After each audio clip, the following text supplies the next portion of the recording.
Кыргыз элинде жаңы төрөлгөн ымыркайга ат коюу чоң мааниге ээ. Наристеге азан чакырылып, чоң атасы, чоң апасы, ата энеси же жакын туугандары ысым ыйгарышкан. Кыргыздарда мисалы үчүн ошо күндүн мезгили, айдын мезгили, кайсыл ай толгон кезде, ай үзүлгөн кезде, мындай кемеген кезде төрөлгөн балдарды ошо энелери сезип, билип, ошого карата ат коюшканда. Мисалы үчүн ай назик.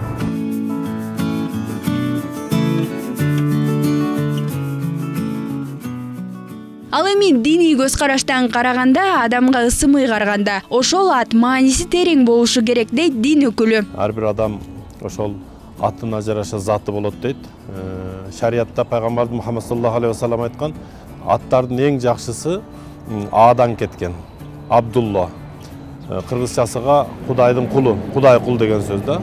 Кыргыз элибиздеги аттар бардыгы эле ошол шариятка негизделген жакшы аттар. Болгону ошол ат койгондо кийин чакыр ошо бала өзүнүн атына өзү уялбай турган болуш керек. Ал эми чоңойгондон кийин атты өзгөрткөндү бул негизи шарт эмес. Эгерде мааниси жагынан бир аз туура эмес боло турган болсо өзгөртүп койсо, ал закон боюнча да, шарият боюнча да анын зыяны жок. Элибизде шартка жараша жакшы ниет менен уул кызга ат ыйгарышкан.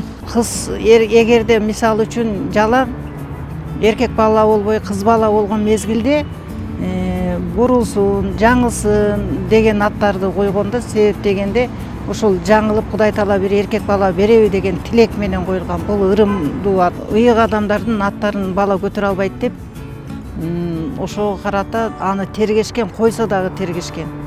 Тергеп ошол бала ошол касиетти көтөрүп күнгө чейин терге, анан кийин кайра өзүнүн баралына келип атты көтөрө турган мезгилде анан өзүнүн атын атаган. Коюлган ат анын жашоосуна таасир этет дешет. Андыктан ысым ыйгарууда мааниси бар аттардан коюңуздар дейли.